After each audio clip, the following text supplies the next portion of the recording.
it is. It's that official time. When we take this worldwide. Let's go.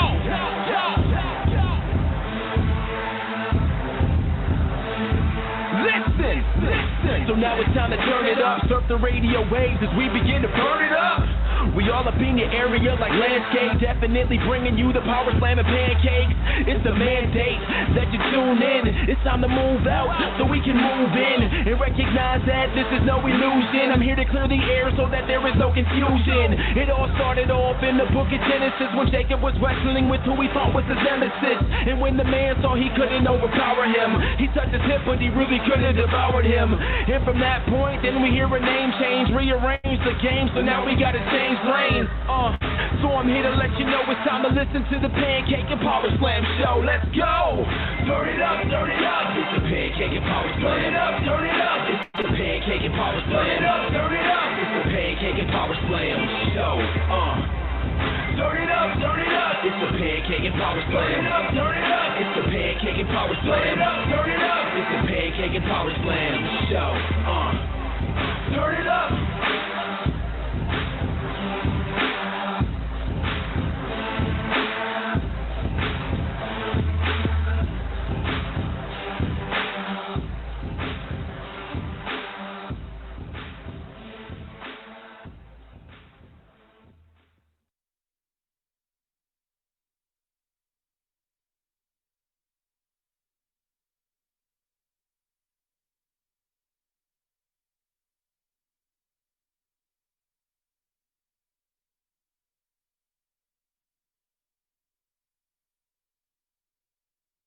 You are now listening to the Pancakes and Powerslam show by Crave Wrestling on Blog Talk Radio.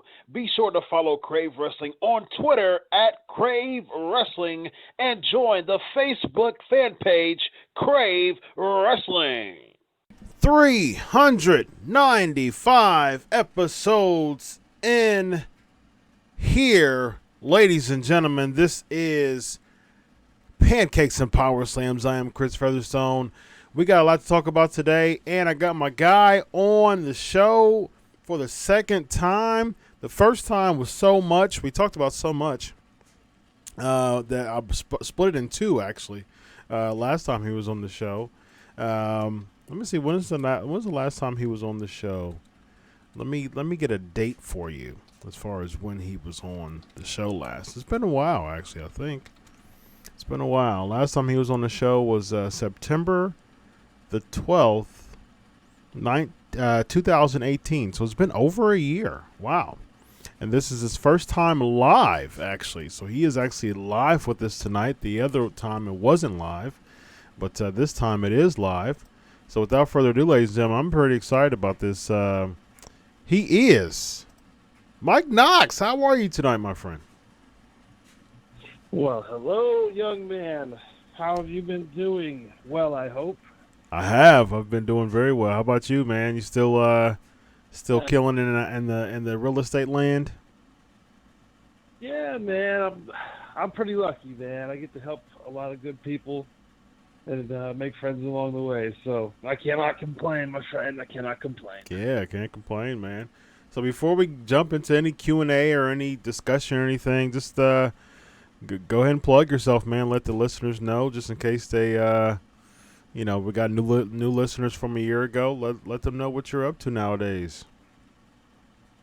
All right, thank you, man. I'm a real estate agent now. I work for Keller Williams, so we got agents all over the country. What I like to do is listen to people. If you got a realtor that you like, awesome. If not, reach out to me, and if I can do it, if I'm around here, Tampa, Florida area, I'll gladly do it with you. If not, we'll chat a little bit, we'll talk about it, and I can help find somebody wherever you're at. Nice. Like I said, I get to connect with a lot of cool people around the country. Yeah. So I'm pretty lucky, man.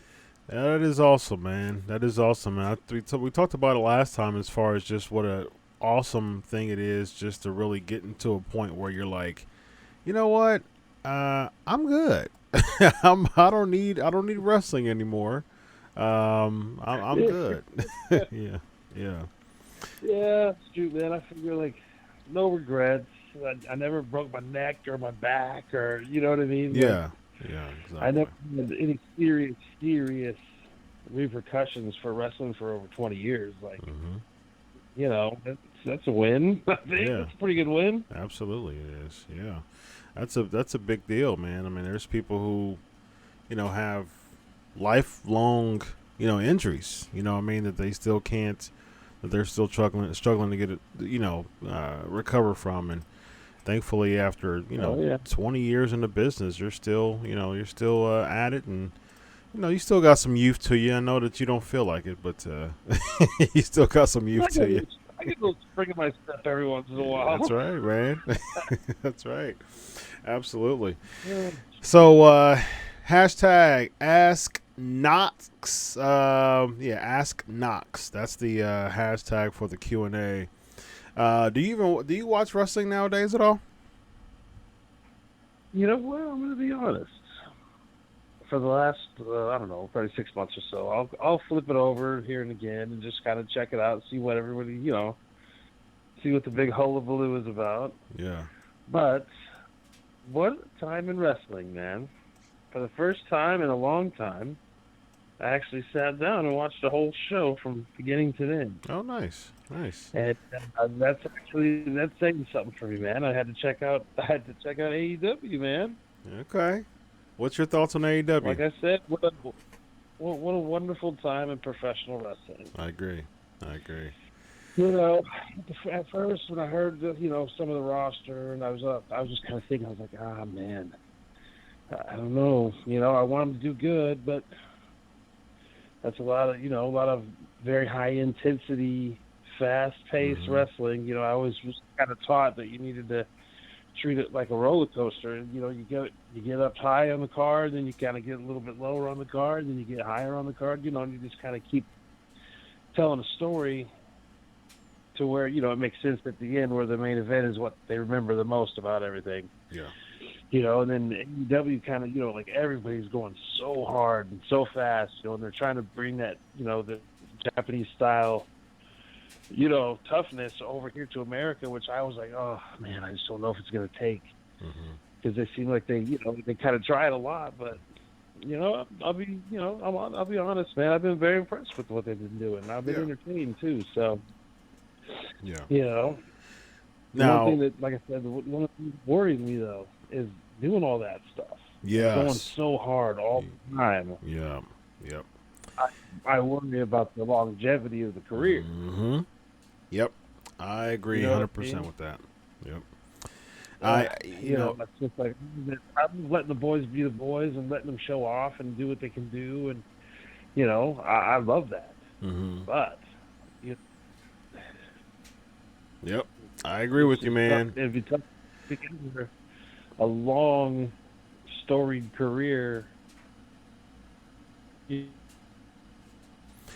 Yeah, it makes it. It makes it. Yeah, it makes it difficult. Long careers where they don't worry about this no more. Right. It makes it difficult to, like you said, to really have a longer career because you're going full throttle, full steam ahead, and I've been a wrestling fan for over 30 years now, and I'm so used to storyline build, just things like that. Just build the storyline, build the story. Let's get some let's get some steam. Let's get some equity in this thing. Let's Let's build this thing up. And it's kind of tough when you kind of just go full steam ahead every single match. It's like, save that for the pay-per-view. You know what I mean? I'm always that's one of the things that, as a traditional fan, that will always be in my head. Save that for the pay-per-view, and I mean, like, it depends on how you think about it, though, really. Because the job as a professional wrestler, even with those long, drawn-out storylines, is to make the fans invested one way or another in the match. You know what I mean? Yeah. Maybe I'm just getting old now. You know what I mean? Well, you can do Well, you can do I that don't know without how a to lot of speak to physicality. the new young fan. You know? Yeah. Because they all seem pretty dang invested. Yeah. And they haven't, it's like they've been around for a long time. It's been only, this is so brand new, and it's so hot. You know what I mean? But it seems like the fans are already invested in their stories. So maybe they figured something out quick. When we've been kind of dragging our feet all these years, trying to draw storylines out as long as we can. And shoot, maybe they figured it out. I think and I do this for a living, and I watch it every week, and I've seen the ebbs and flows of just wrestling fandom, and the biggest analysis that I get from all this is that fans just want something different, and they just wanted something different from the WWE product. There's not many unique AEW fans. There's not many people. I mean, I've heard some stories of some people, but overall, there's not many people who didn't watch wrestling for a long time, or who were never wrestling fans, or who weren't wrestling fans until, last time they were wrestling fans, Attitude Era, and then they start watching AEW from like a referral or just flipping channels and hooked them. Yeah. There's not many unique viewers that way. The viewers are still WWE people, or who wants to take an absence from WWE or something like that. It's just they're not bringing in new people. So a lot of people just want something different. And I think with that is that you're creating an alternative product. You're creating a lot of wrestling, which is good. But at the same time, it's like, this is what I think of. This is how I feel about wrestling fans. Wrestling fans is like, it's like a relationship, right? It's like you're dating this very attractive person that you just have to get to know for a while. You just got to really spend some time with this person, and you want all the goods in the beginning. You want all the benefits and things like that, and they're waiting for they want to save it until marriage and do all that good stuff. You're just like, forget it. And then you go to, another, you go somewhere else. And then you keep reminiscing on the good times, about with the other person. And fandom is like that a lot. It's just kind of like you got to like a flavor of the month or flash in the pan. I'm not saying AEW is that, but AEW is the new thing. And I just hope that they have some staying power, with the storylines development. I've had a lot of conversations about this, and a lot of that is probably the biggest critique of AEW, is that the talent is fantastic, matches are great, but there's no character development. So, well, you got to figure, whenever they move you up to the roster, they said, usually it takes about 2 years, 18 months to 2 years, for fans to see you all the time on TV, to figure out, to kind of become invested in you, to where they think one way or another about you. You know what I mean? If you're up there for only like 6 months or something, like they don't have the time to really take you in and make you like part of their life. But after like 18 months or 2 years, like that's how long it takes to develop a character. Yeah. A lot of times. At least that's what I was told, a number of years ago. Interesting. So, and I think, this AEW thing, like where you say the fans are getting sick and they just need something new to watch. I had a weird concept just pop into my head.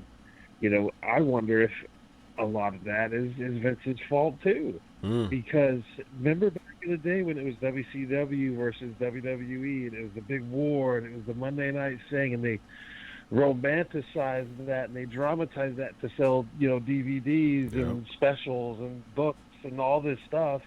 And then, Vince crushed it. And now the kids that have been fans for a while now, they're just reaching that age when they realize that there can be something different than WWE. Now this new thing comes along, and they've already been, what is that, I can't remember what to say, but like they've already been kind of pre-wired that seed that the battle, that the war is awesome and this is great, and like it'll be better than it was before. So I mean, I just I wonder if Vince had a little something to do with that on on the back end. just kind of getting everybody ready for this wrestling revolution that's going on now. Yeah, that's a good point. And it's funny because that's how WWE was back then in Attitude Era. You know, because WCW was the thing. You know, it was like the new kid in town. It was the biggest jock, you know, type of thing. You know, it was like the hottest guy at the prom, the hottest girl at the prom. You know what I mean? Like that's what WCW was. Money, you know what I mean? We're going to let the people do, you know. Oh, man. What a great, I remember that stuff like it was yesterday. Yeah. Oh, I loved it. Yeah, it was great. But it's funny because, you know, WWE wasn't really appealing, you know, as appealing as WCW was. They, you know, WCW went 83 weeks, you know, straight without losing, you know, the ratings wars to WWE. So, that's crazy. Imagine how, you know, I don't know if the rumors were true, how close Vince actually was to, like, folding. Mm-hmm. You know what I mean? Like, I've heard that he would have never folded and he would have tried to regroup and do something else. And I've heard that he was mere days away from, you know, selling out. Wow. So, shoot, man, who knows? Yeah, that's crazy. Who knows? Yeah. Yep. All right, so guys, we got some good questions for you. Hashtag Ask Knox. Michael's asking, ever pitch a storyline that came close to moving forward but didn't? And if so, what was it? Let's see here. You know, I was supposed to do something in at TNA after the biker gang imploded all over itself. Yeah. I'm supposed to do like they're like, hey man, you want to be, because I've just done some like promos against Bully, you know, and they like the crowd kind of got behind them a little bit, and it's like, you know, they saw a little something there, and they're like, damn man, have you ever thought about being a babyface? I was like, I would love to be a babyface. Like, I love the fans, you know what I mean? Like I get to act like, you know, like myself a little bit more and be like, you know. I've been a heel my whole career, so it's like, they're like, all right, man, well, we're going to do this character with you. We're going to figure it out. You're going to be a babyface. And I was like, oh, well, Duck Dynasty is pretty huge right now. Oh, yeah. So, but thing where, like, because I had the big beard going already, and it's like, I lived in Georgia for a while, so it's like, I was like, I could probably cut some good promos here, and, like, you know, it could be funny, and we can, you know, have a good time, and it's like, I don't have to change my character around too much, you know. I'll just kind of get to turn up you know, the funner part of it. Yeah. And then, you know, oh, you know, we want to get you, you know, a female lady to come out with you, and I'm always like, oh, dang it, you know, like after the Kelly days and all that stuff, like I was like, oh, that's death, you know what I mean? Because they ain't gonna give a crap about me. Yeah. They don't care about the guy with and a girl team. It's just kind of the way it works. So we pitched it, and like we were gonna run with it for a while, and I was gonna get actually Luke Gallows' wife at the time was gonna be my old lady from, like, you know, from the swamps or whatever.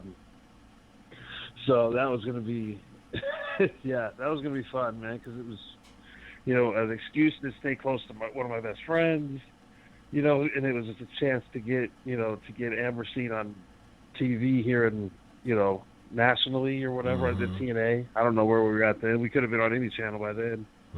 maybe not many people would have seen it. But you know, we were supposed to run with that for a while, and I was off TV for probably 6 months after the Aces and Eights thing. And then they finally called me after I got all my gear ready. I was ready to go, and I was all excited about the thing. And yeah, they called me up and told me I was now going to be a circus the leader or something. I go, yeah, we're gonna fly out tomorrow to film all this stuff. I was just like, oh, guys. Yeah. I was like, what the heck am I supposed to do? Ah, well, I guess everything kind of happened the way it's supposed to. But you know the funny thing about that is, I might have tried to do that gimmick, and it might have sucked. Who knows? Well, you know, as a fan and as a journalist at the time as well, I don't think you could get much lower than the menagerie. And it's funny because but here's the funny thing. I was pulling for you because I knew that, you know, I followed you during the Kelly stuff. You were really trying to get your bearings. The picture that's a part of your the picture of the show, the flyer for the show, the promo pic for the show. You were a rugged. They kind of put you on SmackDown. I think you even had an Elimination Chamber match, right? Yeah, I think it was an Elimination Chamber match. Yeah, they really. I started with that ECW thing for a while, then I kind of got in trouble. Mm-hmm. I don't really know what for, but got in trouble for something like that. And then they'd taken me off TV there for a while, and they brought me back against Stevie Richards, I want to say. Like, after Stevie hurt his throat real bad, mm-hmm. they brought me back on that one. And then they took me over to Raw for a while after I got a short little run there at the end of ECW. Yeah. And then they took me to Raw, and that was a pretty big deal for me. I thought I was really getting my comeuppance right there. Yeah, I was, like I said, I was pulling for you, man, and it just seemed like... It just seemed like the Aces and Eights thing had so, and I've it's funny because I've interviewed you. Anderson's been on my show. He's one of the most people who's been on my show. You, Anderson, Bishop, both Bishops, Erica and Garrett, Wes Briscoe. So basically, probably half of or 3/4 of the Aces and Eights. I've interviewed them. Half of the motorcycle club. Yeah, and it's like I've interviewed all of you, and every time I try to throw in, just the Aces and Eights question, and just across the board, I interviewed D'Lo too. Just across the board, it was like great idea, bad, just materialization. It's like it was just like yeah. We started off like gangbusters. I really. Loved it. Like we had a couple. Yeah. A couple of the first few weeks was pretty smoking hot. It what was. I mean? Like we were doing pretty. We all had the feeling like, oh, wait a minute, man, we might be able to turn this into something pretty cool. Yeah. And like a year and a half later, it was just kind of like, yeah.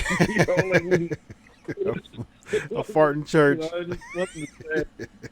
Yeah, it just wasn't the same. So, but whatever, man. We had a good time. That's a really good way to describe it. Yeah, that's funny. Yeah. And just as a spectator, personally as a spectator, it was like I love whodunit angles. That's one of my favorite parts of wrestling. Like, who was the Midnight Rider? Who was the greater power, although that turned out to be a big flop too. GTV, that was a big flop too. But I love the build up, and angles. Like, who's the third man was probably the best one, of course, Hogan. And I love just whodunit, kind of build up angles like that. And Aces and Eights to me was like that. It was like you had the silhouette interviews, you had the people in the mask every week, and I loved it. I loved the segments backstage. I always wanted to every single week I wanted to know, like, who is it? I was just kind of trying to dissect people. I think I got D'Lo. I think he was probably one of the only people that I got. I was like, that's a D'Lo mannerism look, but it was kind of tough to get everybody else, and so I loved it. I think. Well, you got to figure we had a lot of different fellas under those masks. Yeah. Like we had Sam Shaw under there. Yep. For a second, we had Eric Young under there for a night or two. Like we just whoever we could get in there. Oh man. Just pull some people from the back. Man, you want to wear this mask? You got a leather mask? Come on, let's go beat up Sting. You're a caterer, you ain't got nothing to do. Put that hood on real quick. Let's go. Come on, brother, I need you. Come on. Put our secret dressing room here. Right. That's funny. That's hilarious. It seemed like that too. All right, so next question. Have you watched NWA Power yet? You know, I've just seen some clips of it. Okay. What are your Honestly, thoughts? I keep thinking I'm going to watch it a little bit more because, like I said, I'll probably say it 10 times in this interview. What an interesting time in professional wrestling. Yeah. Because that's another concept that I was, you know, whenever I discovered those old studio style wrestling shows when I was young, and I discovered those things, man, that really turned my head around as a kid. Because I thought it was only WWF. You know what I mean? I didn't know about all that other stuff. Yeah. So it's like I start seeing these different products coming out, and like it looks professional, I believe. I think that it has translated over time to where it's still, you know, it still looks like it could be big time. Oh man, I love this time in professional wrestling. It's very, very cool. I agree. I'm a big fan of NWA Power because the thing is, I grew up watching NWA. I watched NWA and WWE or WWF at the time, but I was an NWA guy. Like I watched both. I watched both faithfully, but I was hooked to NWA because of the promos, and that's the reason why promos mean so much to me now. And I hold promos at such a high standard because as a little kid in the 80s, that's what hooked me. You know, Anderson, this is the Four Horsemen of the Apocalypse. You know, Flair's promos. Yeah. You know, that studio wrestling, it hooked. I mean, those promos hooked me. And, you know, of course, Flair's promos and, you know, Nikita Koloff and Uncle Ivan, you know. I love it. Since, you know, like, it is a studio wrestling program, the person, like, the promos are just a little more real because you know that person's there somewhere. Yeah. You know what I mean? And it's like, yep. Oh, man. I remember back in the day. It was tough. It was tough to beat Ric Flair on those live-styled, you know, studio interviews. Yes. He was great, man. And you bought into the character so much more. Like Flair would in his promo, he would talk about being, you know, a limousine riding, jet flying, kiss stealing, wheeling dealing son of a gun who kissed the girls and made them cry. You know, holding his big gold belt. You know. You know what? There was only 300 people in the crowd, so they probably saw him drive up in a limousine. Exactly. You know what I mean? Like, you know what? This guy did drive up in a big limousine. He really did. Very expensive shoes. Exactly. Like he's actually true because him and Tully and Arn and Ole, they actually did come out the limo. So this person's this is real. Yeah, absolutely. Living the gimmick, man. Yeah, right. Living the gimmick. Let's see, Michael. Name your top 5 wrestlers year 2000 to now. That's a good question. Wow, that's so specific. Top 5. Top 5, huh? I mean, are we going by drawing power or just like friendships? Just or who I think is the most talented? Yeah, I mean, just your personal top 5 from 2009 to 2000 to now. Okay. Well, geez, Louise. There's been so many dang good ones. You know, but it's like there's so many that ain't even still with us, like Benoit and Guerrero. You know, I thought they were incredible. Undertaker, of course. You know, he's the Hall of Fame. You know, Mount Rushmore style guy. Who else, man? There's so many good ones. Stone Cold, he kind of changed the game. For sure. You know, especially even for me, you know, as a young guy. And shoot, I don't know what to say. I gotta say Shawn Michaels too, bro.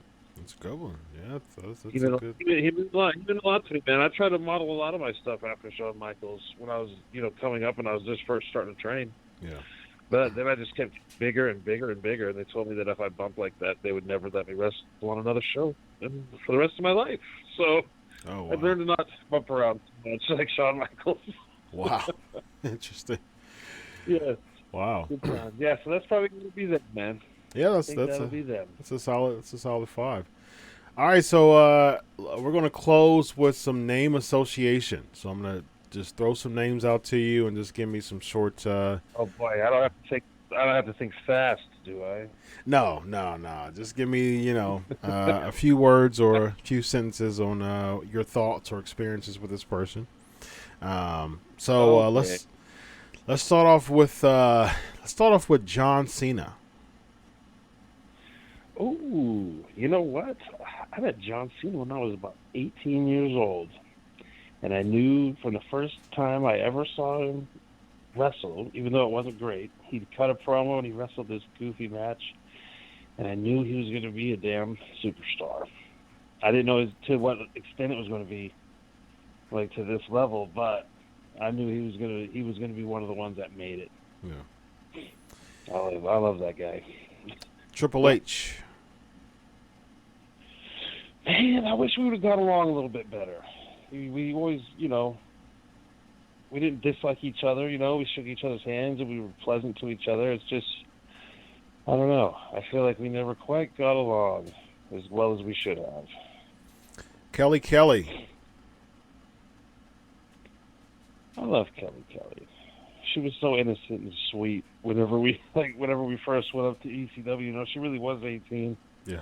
Next thing you know, she's getting hit in the face, by Sandman with a kendo stick, or and she got tough, and she didn't really know what she was doing at first, but she figured it out, man, and she had a hell of a career, and I'm happy for her, man. She did great. Yeah, became champion. Yeah. Vince McMahon. Vince McMahon, I don't know, man. Sick genius? Crazy genius? I don't know. He walks a very fine line, and especially when I was there, it's like he kind of knew he was the only game in town, so it was, it was his way or the highway. But there would not be professional wrestling right now if it wasn't for Vince McMahon. So, give him his kudos. All the fans like to hate on him and stuff, but there's a reason he's been around for so long. Yeah. Yes, certainly. All right, a couple more. Let's do Hulk Hogan. Man, way nicer than he ever had to be to me. He's the Hulkster. He was my hero growing up. I had posters covering all four walls when I was a kid of Hulk Hogan. It was really rather scary if you really sit back and look at it. Mm-hmm. But I got to meet him. He was always nice to me. Invited us out to his restaurant and paid. Didn't let us pay for nothing. Like, we worked with him with Aces and Eights. Like, you want to talk about meeting your heroes? You're not supposed to, because a lot of them are jerks. Mm-hmm. He wasn't. He was the man. Man. He's Hulk Hogan. He's the best. Brother. Brother. And lastly, Dixie Carter. Man, she's such a sweetie too. I don't know. I just feel like that company, there was some stuff that wasn't getting done right. And I don't know if it was on her or if it was on, the team or whatever. I'm not really a front office type, so I don't know what's going on, but I just felt like there was a lot of missteps, in that company, and some of it was happening when, she was trying to push to be a star on screen television. Like, you know what I mean? Instead of the back, she was like, her role was out in the ring now, and she was cutting promos every week, and it's like, giving her a lot of time and stuff, and then a lot of the other stuff kind of fell by the wayside. Yeah. But I still get a Christmas card from her every year. Oh, and nice. That's nice. It's sweet. Yeah. She was, it's just, it's wrestling, man. Some stuff goes good, sometimes it don't. But yeah, I got no complaints with Dixie Carter. Nice. All right, last one we got from the chat. We just got one from the chat, and that's Eric Bischoff. Me and Garrett are real close, so we hang out a lot, and that gives me a little bit of a different outlook on Eric. Mm-hmm. Whenever we were doing the Aces and Eights, it was kind of his deal, You know, it was different for us, and it was new, and he had so much fire, and he's smart, man. He knows what draws in wrestling. Mm-hmm. I was actually surprised to hear that he was no longer in control of that SmackDown. I was actually hanging out with Garrett when he got that position. Garrett was kind of like, "Hey man, did you hear about the old man?" And I was like, "Yeah." But yeah, man, he has great ideas. He knows how to run them through, and I don't know. I think he kind of should have been given a little bit more time in charge over there, if it was up to me. I agree. Yeah, I agree. And it's so funny, man, because I just, from a professional relationship wise, like Eric Bischoff has been nothing but respectful to me, and it's like, I'm a journalist. Right? I'm a journalist among thousands of other wrestling journalists, and he's prompt with his text messages. We talked on the phone. He's texting me during. We've texted several times back and forth. After he got released, and he called me a pro. He said thanks for reaching out.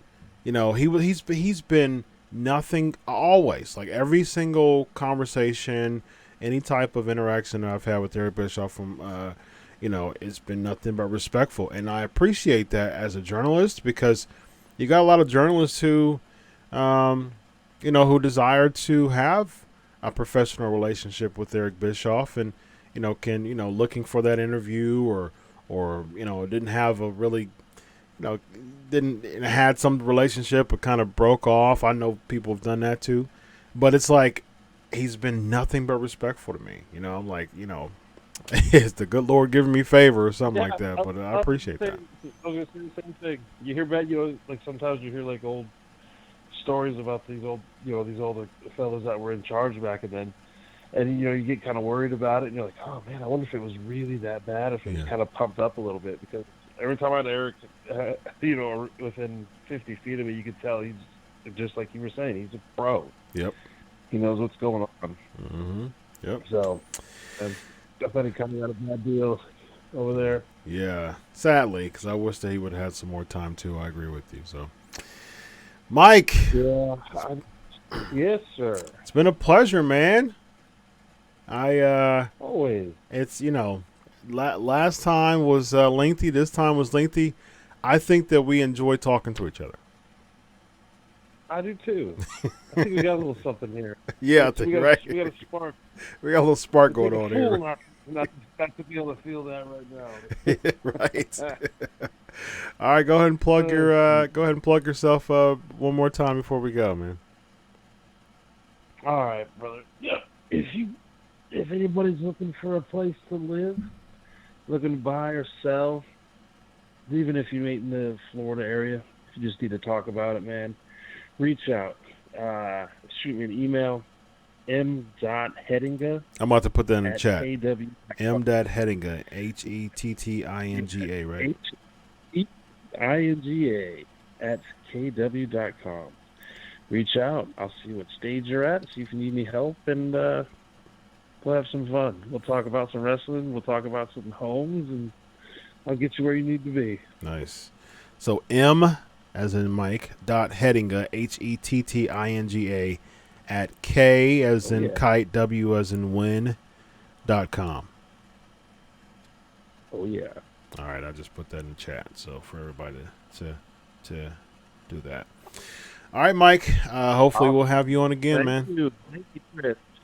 It's been a pleasure. So. Congratulations on all your success, too, my friend. Oh, thank you. Thank you. I appreciate that, man. Have a good night. Awesome. You too. Thanks. Bye-bye. Mike Knox. Man, that was awesome.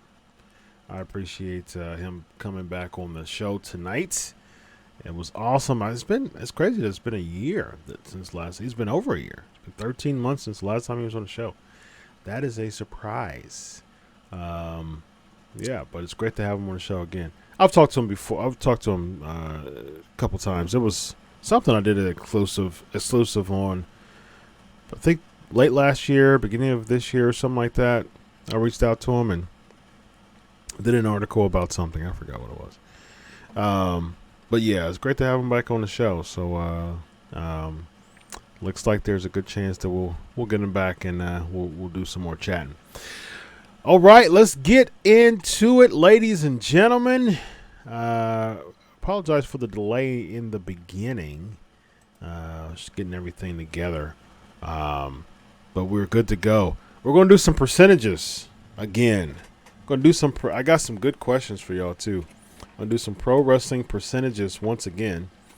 What are your overall thoughts on Power? I like I said before, I love NWA Power. I grew up as a traditional fan. I grew up at traditional wrestling. I love the studio feel.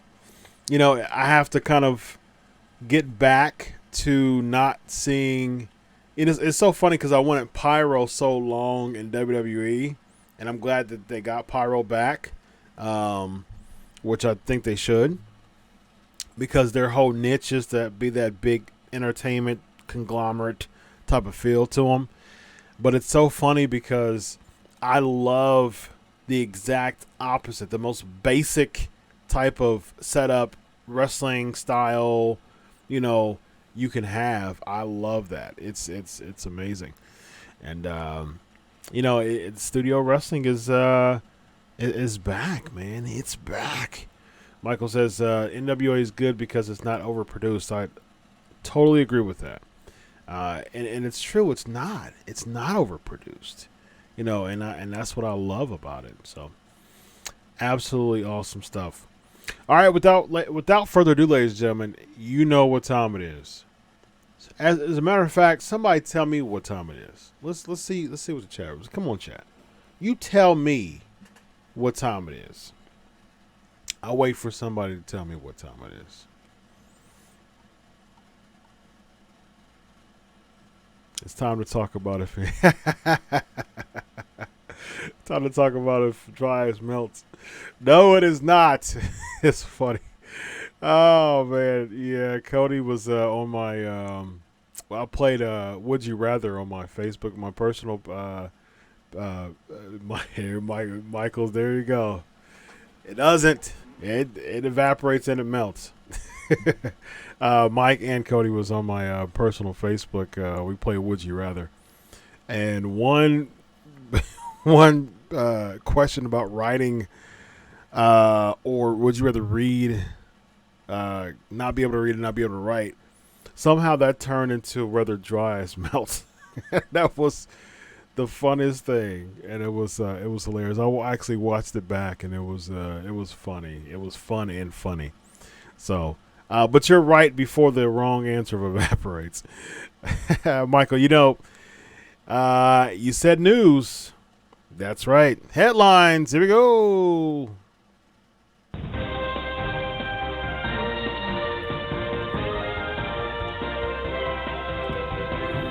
All right. Randy Orton.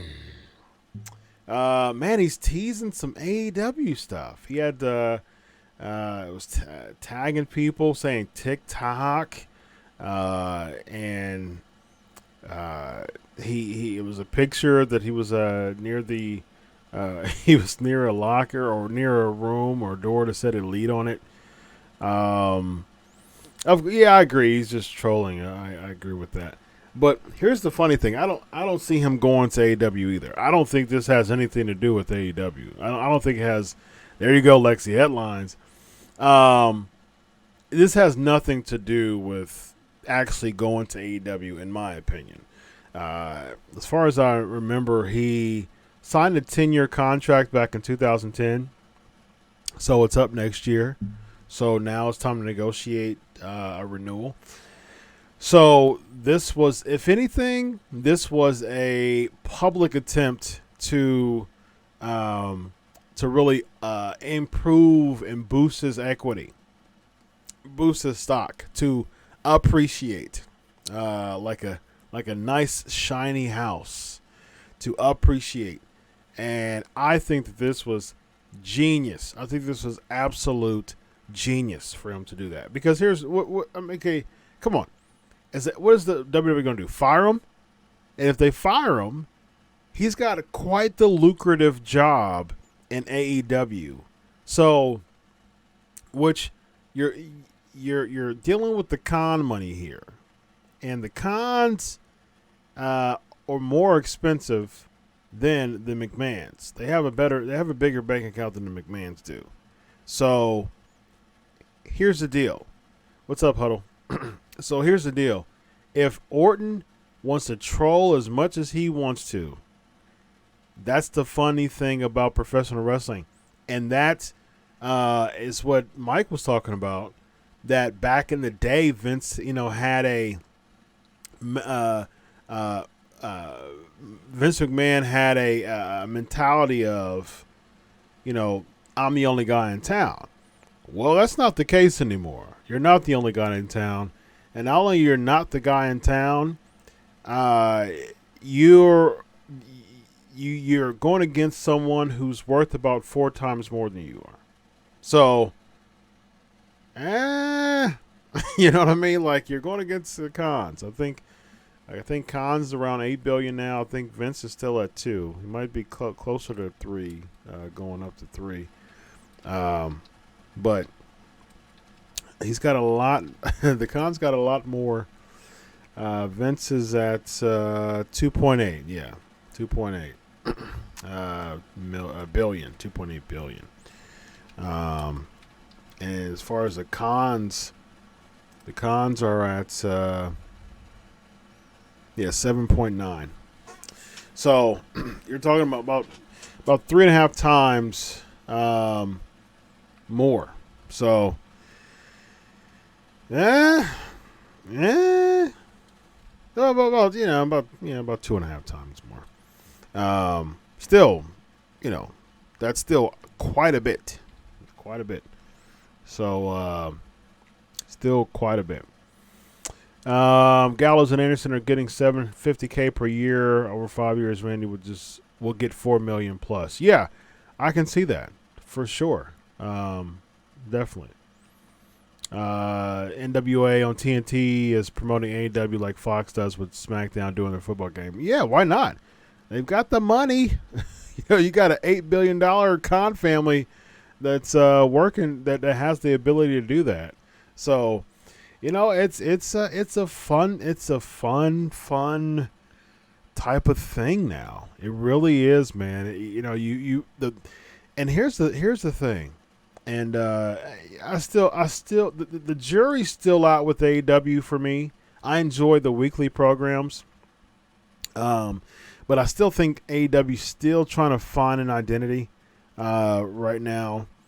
So the jury's still out as far as just really who AEW is. But here's the thing: they've got the money, they've got the talent, they've got the TV, and this is the fun part of wrestling now because the wrestlers have the advantage, and this is probably one of the best periods of professional wrestling. Now, you had WWE versus TNA, but TNA didn't have. I mean, Panda Energy, was worth more than Vince McMahon at the time. Let's see how much worth Panda Energy is worth. I think they're $3 or $4 billion. Let's see how much their net worth is. Panda Energy is net worth. Let's see, $5 billion. Okay, yeah, $5 billion. So, still, almost double almost double Vince McMahon's net worth. So, and that was years ago. I mean, there were much more than Vince McMahon. I think he just became a billionaire over the past few years because of digital and just revenue, multiple revenue streams within WWE. WWE as a company financially has done fantastic recently, and has helped push that threshold with Vince McMahon becoming a billionaire. So, but back then, you're talking about 2009, 10, 11. Vince McMahon, he wasn't a billionaire at that point. Like, for instance, 2009, his net worth was, let's see. It's not so.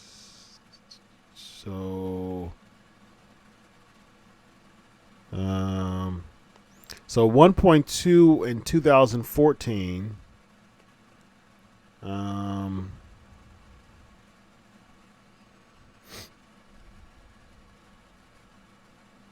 Yeah, so that's. So it says 3. So 3.2 as of March 7. Now it says 2.8. So fluctuated there. 2.7 I see as of real time 2.7. So what if it went? So apparently it went down from earlier this year. But yeah, point is it wasn't where it is now. 10 years ago. So Panda Energy definitely had the resources.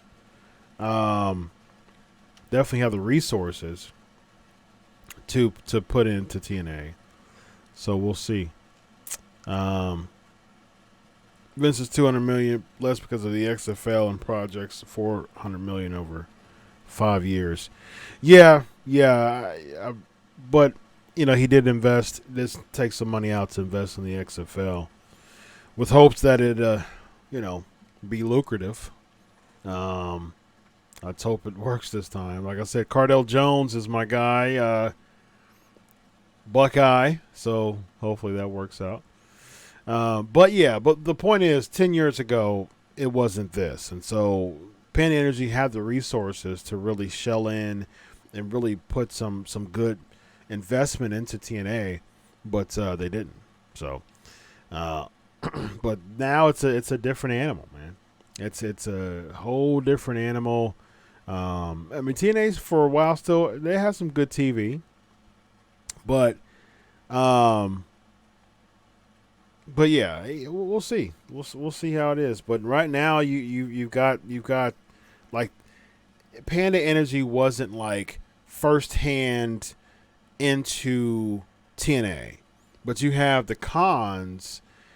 They're like Tony is the president of AEW. Like, he's that much into AEW. Like, it's not just Ted Turner, hey, Eric, I'll just let you do all that. I'll just give you the money that you need. I'll just, write you a blank check for you to just kind of facilitate all that. You'll be president. I'll just kind of check in with you and see how everything's doing. It's not like that. It's like Tony Khan. I watched the presser with Tony Khan last week. It was lengthy. It was a while. He was really into it. Answered very crisply. It was good, man. You can tell that he, and it's been public that, it's been public that Tony Khan's a wrestling fan, and it's clear. It's very clear. It's very evident that Tony Khan's a big wrestling fan, and he's so interested in being a part of the AEW growth, and really the AEW fiber, and I appreciate that. And Vince McMahon gets much respect all the time for being such a WWE guy, like lives and breathes WWE. They have the Jaguars and other projects as well, but you can tell that they're prioritizing AEW pretty high on the projects, on the list of projects, and they've got quite a bit. So I appreciate that. Saying all that, I don't think Randy Orton's going to go because he seems like a WWE guy. Orton might even get more money in AEW if he went. But loyalty, security, WWE Hall of Fame and all the bells and whistles that come with it. You've been there for, 17 years now. And so why revive your career? And you're at a point where you're heading out. So we'll see. We'll see what goes. So let's go back to the Shane McMahon. So there's reports that Shane McMahon,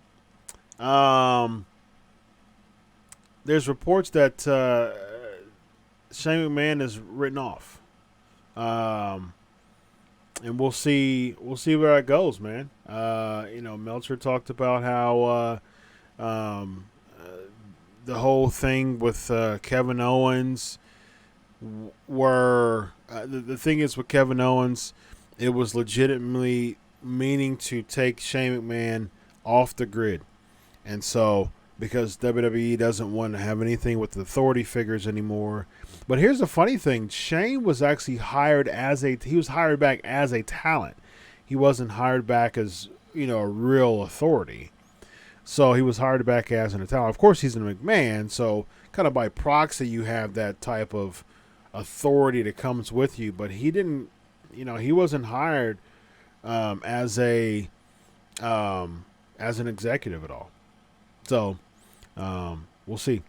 Again, ask Chris questions. Hashtag ask Chris so I can stick out as far as if you have any questions. But yeah, he's been hired back as an executive. I don't know if that's changed since he came back or since within the past couple of years.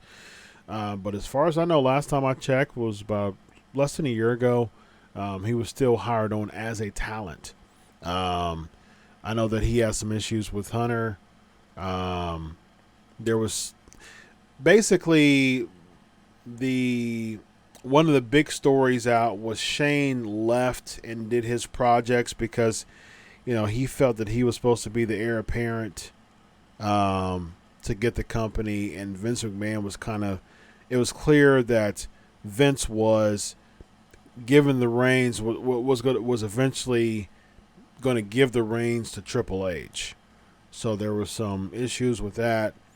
As far as I know, now this is the things that I've heard, that I've been informed of. Now, you can take this stuff with a grain of salt. Like Shane or Triple H or someone in the backstage didn't tell me personally, but I did hear about that. So we shall see. I don't think that's. I don't even know what he's doing now. I don't know. I mean, I would bring Shane back I would make him an agent. Probably the highest paid agent in WWE.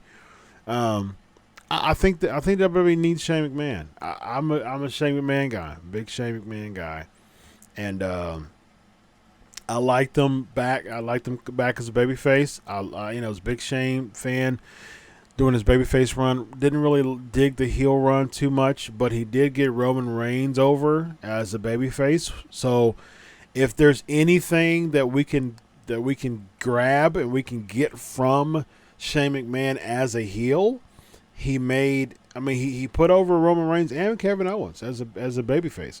And that, the thing is, Kevin Owens was a babyface in ROH. He was with Scum and he was feuding with them and things like that. And he makes a good babyface, but Kevin Owens is a natural heel. He's known to be a heel. But Shane McMahon made him a top babyface. He was super over. Same thing with Roman Reigns. Was getting heavily cheered. And people just kind of turned the corner on Roman Reigns as far as just cheering him, and Roman Reigns doesn't even get heavily booed anymore. Like, it just seems like that's stuck. I mean, of course he gets boos, here and there. But just overall, Roman Reigns' fan reaction is nothing compared to what it was, And so, and here's the thing. He was actually getting booed again by WrestleMania because I was there. And, I'm a big fan of Roman Reigns. And Drew McIntyre is a tried and true, really, really, really good heel. But people were booing Roman Reigns. I mean, for no apparent reason. I mean, he wasn't being pushed down our throats. He wasn't being heavily pushed. He wasn't being shoved down our throats. He wasn't being heavily pushed. He wasn't in a championship angle. But, fans still wanted to do that to put themselves over. But nowadays, it's just kind of like, oh, okay, we respect the guy. We've came around. So that's how it is. Michael's asks Chris, how do you think Fox will react when ratings for SmackDown hit 2.2 to 2.3 and 18 to 49? Demo only gets 0.5. I think that they would probably want more talent. I think that probably the split would end, which I don't like at all. I mean, it's a 5-year deal. They get $205 million a year. So they're not going to buy out or anything like that. They may switch it over to FS1. They're doing a one-time thing this weekend because of the World Series, but that would be something that could happen, that possibly could happen. Like, hey, we're going to give you a different time slot, we're going to put you in FS1 because the numbers that you're getting, we can insert another show, on Friday nights and could get much better numbers than that. We're going to put you on FS1. I can see that happening if they get low numbers. I can see, like I said, I can see two things: the split ending, which I hope it doesn't. I don't want the split. Oh yeah, that's right. They can't move the FS1. WWE has that in the contract. Well, they did this week because of the World Series, though. Although they may, I'm sure that was probably talked about in the beginning. If they're locked in with Fox, I mean, here's the thing: at the end of the day, WWE wants to get re-signed by Fox. That's the bottom line. No matter if they can't move into FS1, if they can't move into FX or whatever, FS2 or whatever, if they can't move it into any of their other channels, they're going to look at those numbers and say, look, we don't. It's been fun, it's been real, but we don't want you anymore. So your 5 years are up, and go back to USA. So that could be the case, and so that's the reason why WWE, with all that money that they're getting, they want. They're making SmackDown the A show. I mean, like really, they're making SmackDown the A show now. Lesnar's there, Bray's there, Roman's there, Big Pyro, Big Phil. They're clearly making. I mean, Cole's there, Corey's there. It's just a two-man commentary now, which is surprising. Byron Saxton still considered an active employee. Try to pull on some sources to see what's going on with that. But yeah, I mean, two-man commentary team. So they're really, really serious about this Fox thing. They don't want to lose that money they want to renew. They want to re-up. And in order for them to re-up, those execs are going to be like, okay, you did this, first week, second week. Now you're in the 2-1s, 2-2s around the same they get it with USA. They're like, nah, I think we can bring this show in and get a little bit more ratings. So it would be tough, man. Like I said, that's the reason why WWE is really, really serious about making this something. Bringing Pyro back, and bringing Lesnar over to SmackDown. That's a big deal, man. Huge deal. So we'll see how it goes. I think WWE's in the right direction with the emphasis of their shows. I do appreciate that. Now, just the overall writing again is just suspect. It's really same old. It has a same old feel to it. I really liked the launch feel of Fox, but it really has the same old feel to it. And it's so funny because I'm like, you know what?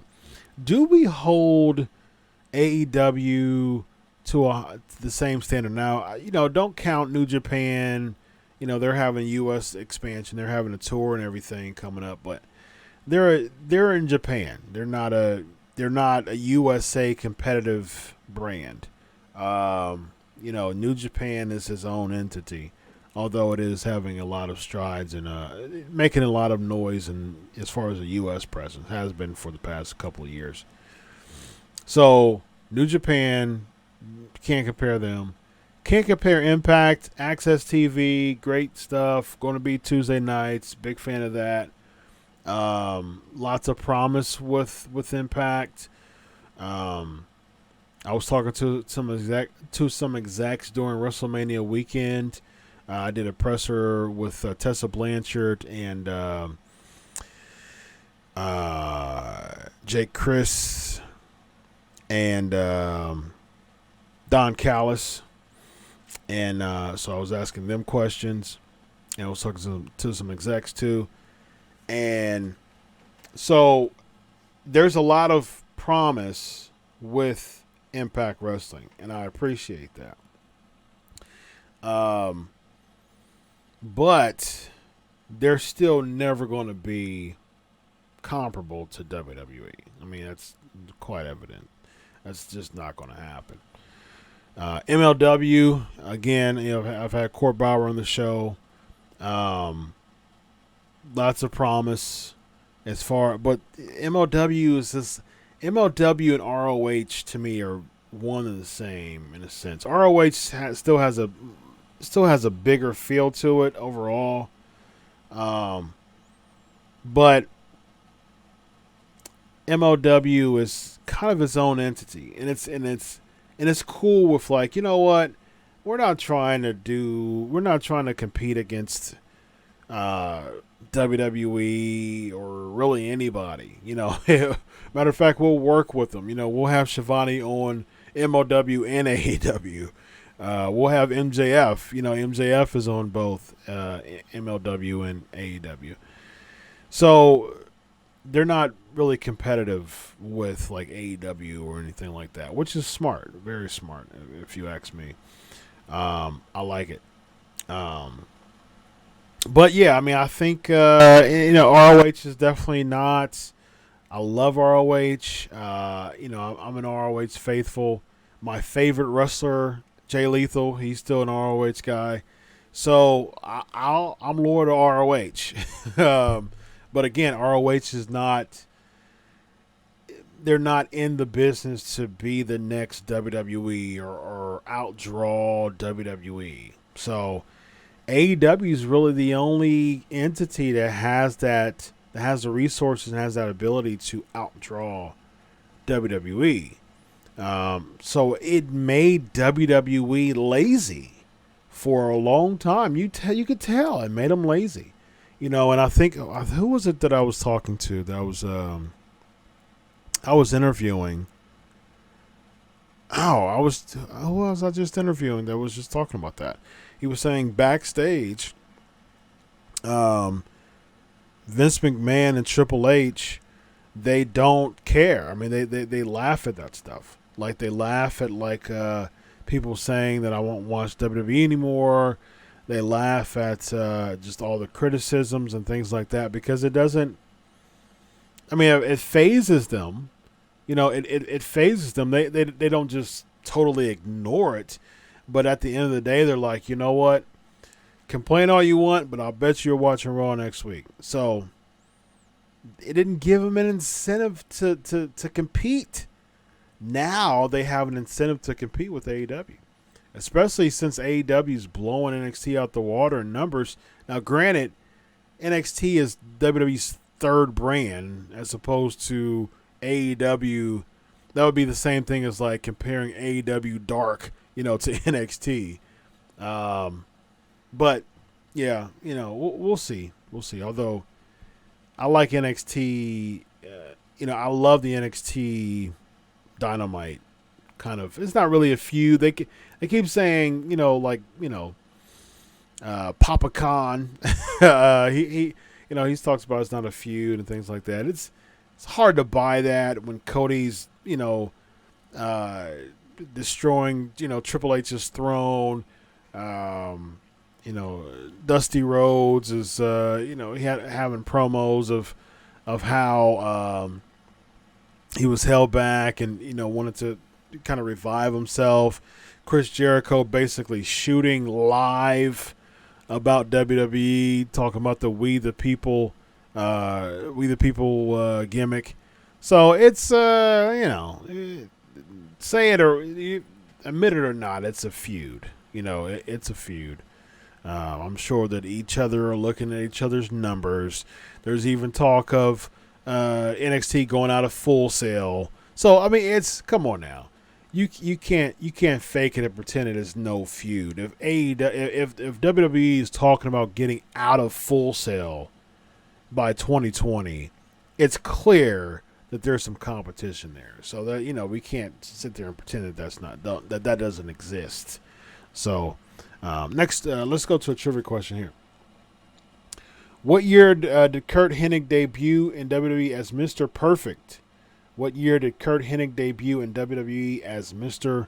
Perfect? But we'll see what's up with Shane. I can see him come back in some capacity. Does he manage?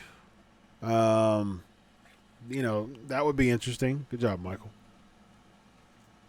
1988. Like Michael said, Hunter's butt hurt. I mean, I can, of course Hunter's looking at those numbers. I mean, come on.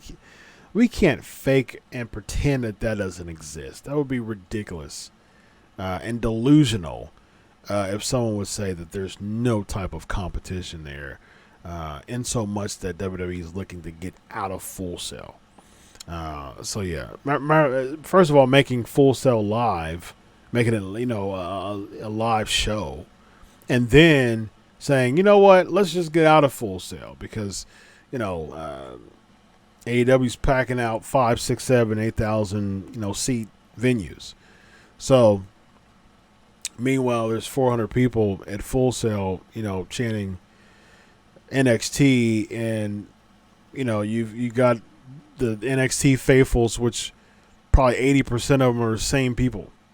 Just coming week after week after week because they love NXT so much.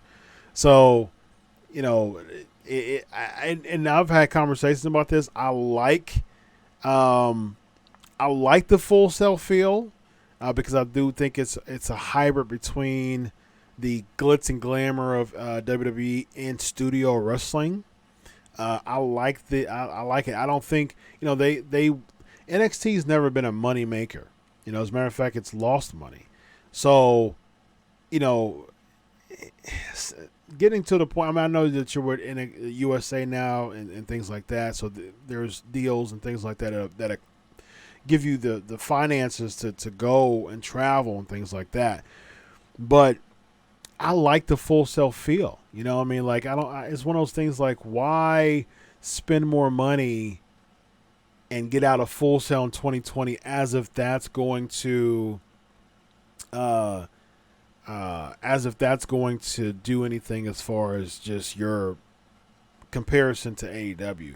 Now I can see if it's a matter of USA not being happy with the numbers they're getting and WWE thinking that going out of Full Sail would draw more ratings, which again, I don't see that happening. I just don't see I don't see going out of Full Sail causing more people to watch the show on the network. That to me that just doesn't make any sense.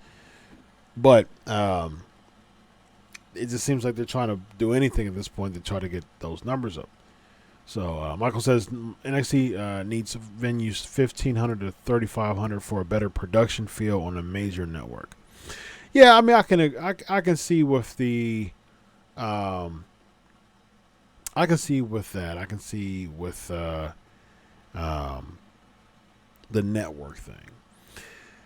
Huddle says NXT can make more money by traveling. No, see, you have to think about production costs.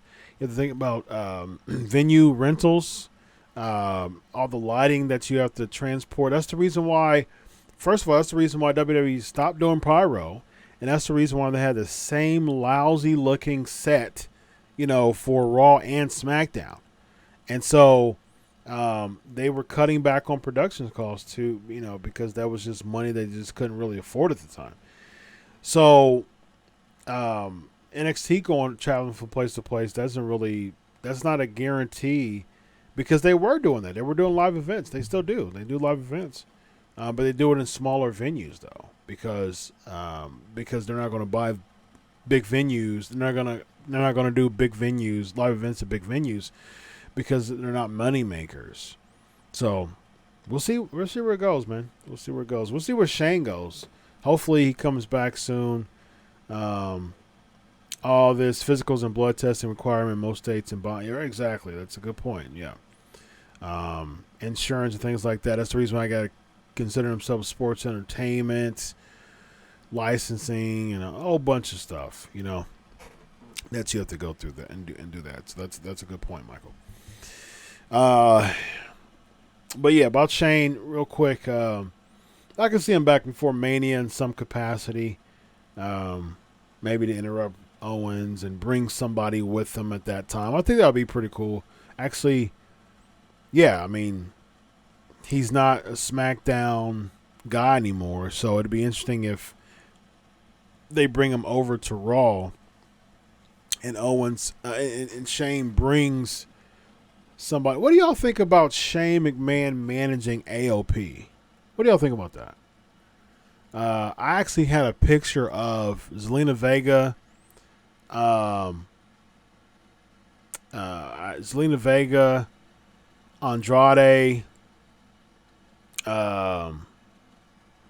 who else? Zelina Vega, Andrade, and AOP and AOP and Jinder Mahal. I had a picture of them being a faction, which I'm still pushing for. I think you bring something. I think you give something to Jinder Mahal. I mean, he's just been 24/7 championship. He just plummeted. I mean, he had one of the biggest nosedives from the main event in the past 10 years easily. You got to give something to Jinder. And I think if he was like the main event style guy, Andrade was the middle guy, ALP was a tag team, and Zelina Vega was the manager, I'd be cool with that. Yeah, Michael says not a fan of Shane with ALP. I think that possibly could work. The dynamic is a bit off, so trying to figure out where to put. Huddle says Shane replaced Bruce as executive director. No, because Shane will bump heads with Vince. Vince wants that yes man. And, from what I've heard and what a lot of people were saying, Bruce is the yes man. So, Bruce is perfect for that ED role. Lexi's asking, what do I think of the potential Kofi heel turn storyline that is being heavily circulated? For what? Again, for what? Kofi becomes heel. He becomes booed. What is that going to make him win matches? Okay, he wins a stack of matches. Then what? Brock Lesnar's the world champion now. Shinsuke Nakamura is the Intercontinental champion. So both of your big singles champions are heels at this point. So why? What? Xavier's gone. What are we going to see? A Big E babyface against a Kofi heel feud for no title? What is that even? So what? Why? No, I don't think so. I don't think New Day's time is over. I mean, Big E was gone. He was injured for 6 months. So well, 6 months. He's how long was he gone? He's gone for about 2 or 3 months, right? How long was he gone? I think he was gone for.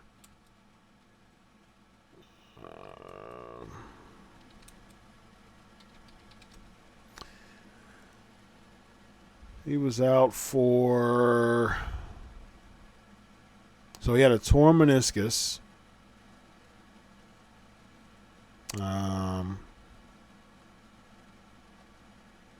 Yeah. So he missed time for a torn meniscus. And so he required surgery. So as far as competing wise, he wasn't competing from... He was out of in-ring competition.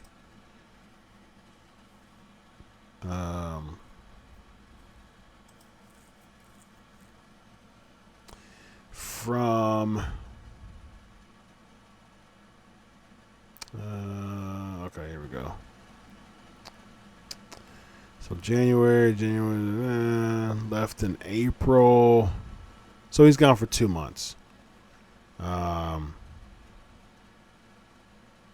New Day, the match against Drew McIntyre in the bar.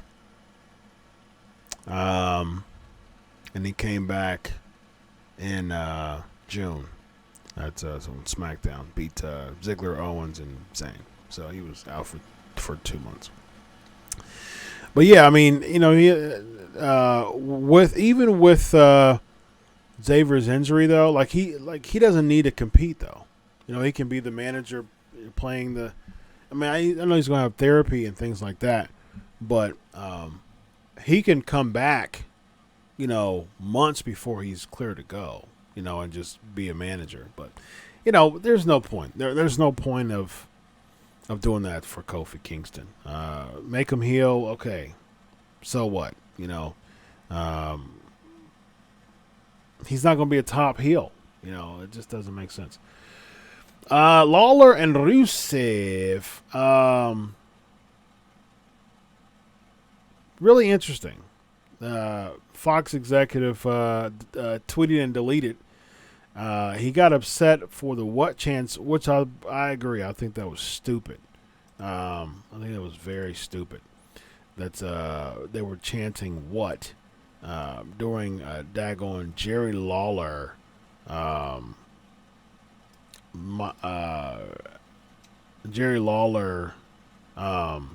interview with Rusev. That was just crazy to me. Absolutely crazy to me. Why no? And the thing is, I'm an Ohioan. I'm an Ohioan.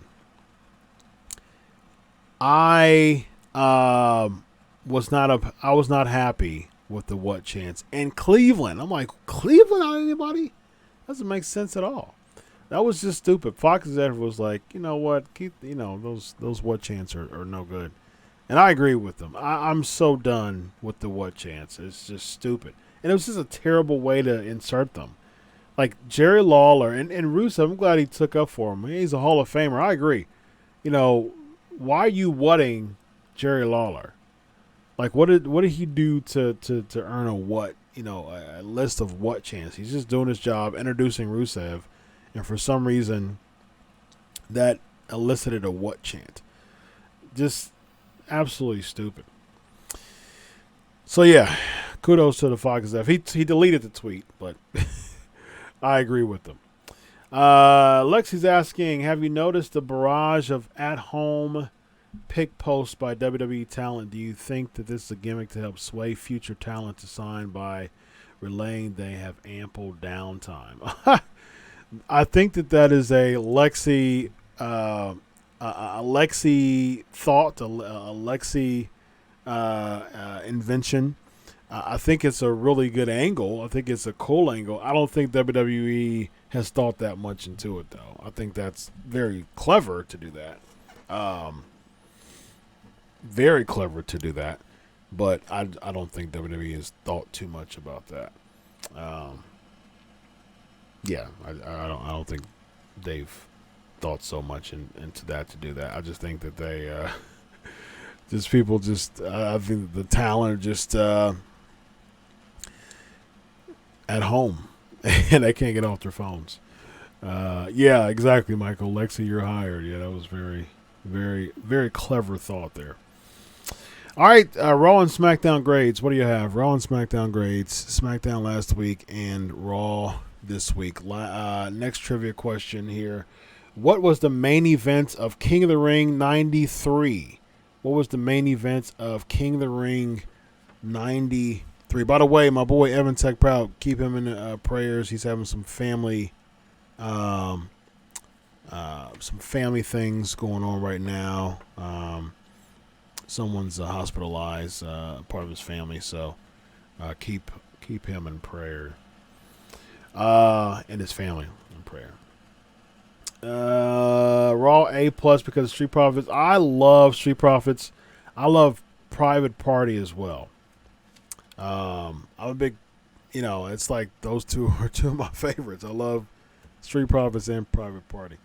Bulldog and Brett was said, and you are correct. I keep dropping this. I keep dropping the card. Yes, Bret Hart against Bam. Michael Raw C, Lexi, SmackDown D, Raw D-. Ooh, you see, I'm usually the one that gets criticized for being so critical and having a high bar. I'm glad that that heat is not on me right now, although I I agree that they are very low in grades. Yeah. C-. Strowman and Gulak, Reigns and Bryan against Shinsuke and Corbin. That was okay. Yeah, C- for SmackDown. I just don't understand why you would. See, the thing is, I'm not a big fan of having one full match and then somehow give some interference and then build that into another full match on the end of the card. You got so many people that should be showcased, and you're showcasing the same two people, which is Roman Reigns and Shinsuke, for two segments, for two full matches, one singles, one tag team. I'm not a fan of that at all. I think Raw was worse.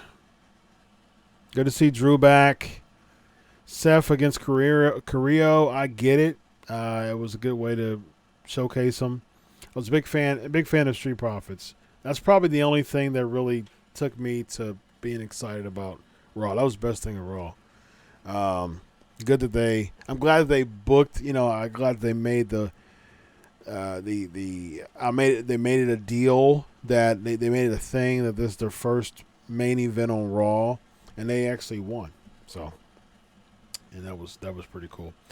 All right, so let's do this, ladies and gentlemen. I got some percentages for y'all to talk about for the next 15 minutes. So let's do this. Flavor of the week. Let's go. It is now time for the flavor of the week. Michael believes that Seth can't be the main guy as a face, needs to go heel. I think I agree. I don't even think he can be the main guy as a heel, really. The only thing about this is I don't want Bray to be cheered. I mean, that just messes up his whole gimmick. You can't see, a lot of fans don't understand this. You hurt the heels when you cheer the heels. If Bray is going out there doing what he's told, being the most dark, mysterious, fearful, petrifying character that he possibly can, and that's what his character is supposed to be. If the fans actually cheer him, he's not happy because he's supposed to be a heel. That's what he's supposed to be. That's how he's supposed to be booked. And I agree, Cody. That's not the point, though. Cody says Bray gets cheered because he's interesting, and everything else in WWE is dull as mud. See, I know that. I know that's why he gets cheered. But at the same time, fans need to realize that you hurt heels when you cheer for them. There's been many wrestlers who have said the same thing. Jericho's talked about this. JBL's talked about this. They've even got to the point where they didn't even want to sell merchandise, and you just have to stay true to being a heel, because if the fans cheer you, if you're supposed to work as a team with the person that you have a feud with, if they cheer you, one, you're not doing your job correctly as a heel at the fans' expense, because of the fans, basically. And 2, you're hurting the babyface because the heels are supposed to gain all this heat and eventually put the babyfaces over. But if you're the one getting the cheers in the feud, it hurts the babyface because the babyface isn't getting cheered. Yeah, if this was 1984 and Bray as a heel got cheered, he would get fired. Good point. Very good point. My boy Bobby Fulton has talked about that. Like, man, just no. Like, you would get fired. You got to be a heel. Lexi's asking, have you noticed that AEW is pushing their upper brass talent as opposed to newer talent with regards to title reigns? Do you have a theory on their rationale behind the lack of storylines? Well, I think it's a lack of storylines because I think it's just wins and losses matter. It's very athletic. It's very competitive. Like, that's kind of where they're wanting to land right now, and I don't think it's really a good path to go. I think at the end of the day, the fans still want to see that comic book come to life. That's what pro wrestling is. People know that it's not real. You know, the physicality is real. You risk your body every time, but it is choreographed. It is staged. The finishes are predetermined. We're supposed to suspend disbelief. Characters, larger-than-life characters, riveting storylines. It makes you suspend disbelief. You know that the movie was directed. You know that it was produced. You know that the director and the producer of the movie knows exactly what the movie is going to turn out to be. The people who are sitting in the theater seats are supposed to be intrigued because they don't know what's going on. The producer, the director, the writers, they know what's going on, but certainly not the audience. That's how wrestling should be. And like, if I'm at a movie theater and I'm not intrigued at the plot and the story and the characters, first of all, I'm not going to be interested. I may even walk out and I'm going to tell everybody that it stinks. So you have to understand how important that is to make bad guys be bad guys, good guys be good guys. But as far as AEW is concerned, I think that I can see them putting the titles on the more established talent to eventually make them. Like, for instance, Jericho has the belt right now, and he's undefeated because he's becoming that heel, which is good. He's becoming that heel to eventually put somebody over. I'm a big fan of Adam Page. I think that he eventually should have that moment. Cody, I get it. You're building. I understand. Cody versus Jericho is a marquee feel to it. It has a big feel to it. I'm cool with that. But still, Cody says AEW is slowly losing me with lack of promos and development. Still waiting to know anything about Riho. I agree. I just, like I said, I'm not buying yet. I'm not sold yet. Babyface needs to always chase the heel. Yep, agreed. So I need more from AEW when it comes to storylines, when it comes to character development. What I know about Darby Allin is that he comes out on a skateboard, and he's just a skateboard. It's an eccentric skateboarding guy. Like, Jimmy Havoc is a hardcore zombie freak. Like what am I supposed to know about these guys? Like, I know them. I actually met and talked to Jimmy Havoc at an MLW event. Nice guy, but I don't know, like to the fans, who are you? Who are you, Darby Allin? Who are you, Jimmy Havoc? I don't know who you are. You're just a goth guy. Why am I supposed to be there? I mean, I can see a goth guy on the street, down the street riding a skateboard. Why am I supposed to be invested in you? Who are you for me to be invested in you? I can't. You can't automatically think that I'm going to be invested in you because you come out riding a skateboard. So those are things that needs to be fine-tuned when it comes to AEW. Lexi's asking, what are your thoughts on the waning interest to the public on Jon Moxley? Do you think a theory on why they are not pushing Shawn Spears? Again, fantastic question. Now Moxley's with New Japan, so I'm wondering. Well, he's with AEW, but he's still competing in New Japan. I'm wondering if AEW is kind of holding off on Moxley as like a mega star because he still has the ability to go to New Japan, and not a lot of people. I mean, Jericho can do it because he's Jericho, but not a lot of people have that ability to. He was just in G1. So, as far as Shawn Spears is concerned, I don't know. It seems as if he's still one of those mid-card guys that they use the allure of him coming from WWE, and now that allure is kind of faded out, and you can tell with his booking too. Tammy says, I think AEW is also depending on the YouTube BTE shows too much. They're corny, so I never watch them. Yeah, I haven't followed BTE, and I mean, I'll probably watch the show a year or so ago. I haven't followed it at all, really. So we'll see. All right, so let's get to the percentages. So I got some questions for you all, and you're going to give me the percentages. Here we go. All right, first percentage. The percentage that John Cena will compete at WrestleMania 36. Percentage that John Cena will compete at WrestleMania 36.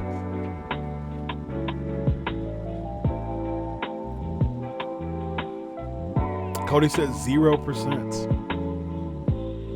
95, almost the exact opposite. 95% Michael, 1% Huddle, 2% Tammy. Wow, he got too many movies coming out. Yeah, I can see that. Yeah, definitely. Which is why he just made a cameo at 35. Lexi says 88% depending on ratings for SmackDown. Good point. Yeah, it seems like if he's not in the movie, I'd give it about 80%. If he is with a movie, of course 0%. All right, next one. Percentage that the Hardy Boys will compete as a tag team again in WWE. The Hardy Boys will compete as a tag team again in WWE.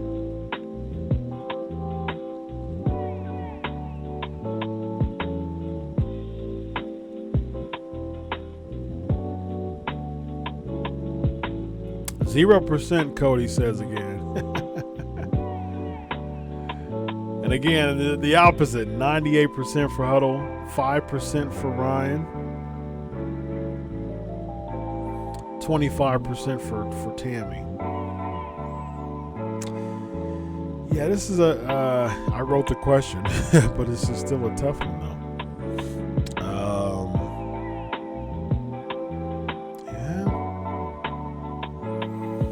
Cody thinks Matt is too injured, banged up, and done. And then, of course, Jeff with his issues, unfortunately.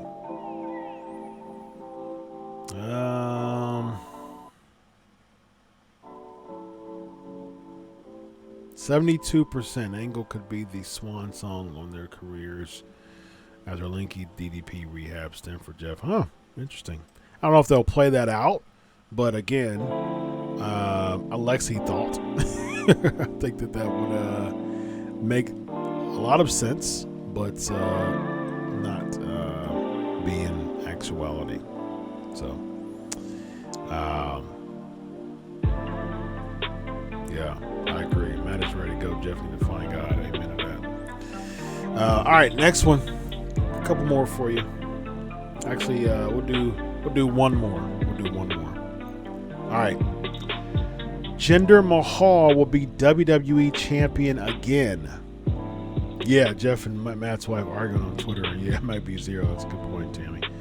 Jinder Mahal will be WWE champion again.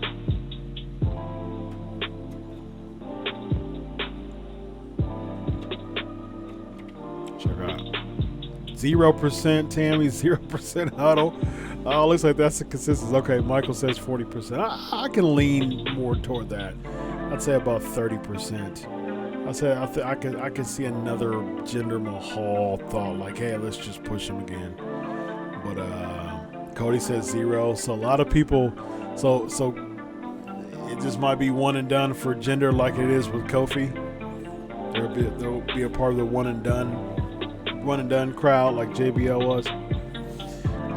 Lexi says 10 to 15% depending on WWE pursues NXT India again. That's a good point. Very good point. Yeah.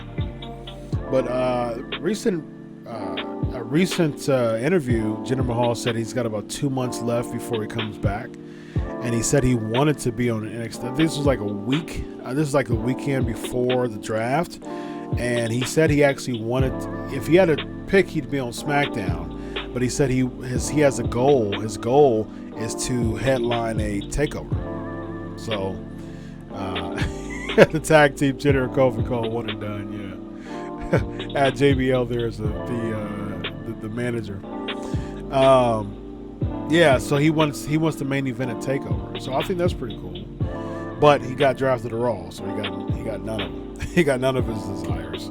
So we'll have more percentage questions again.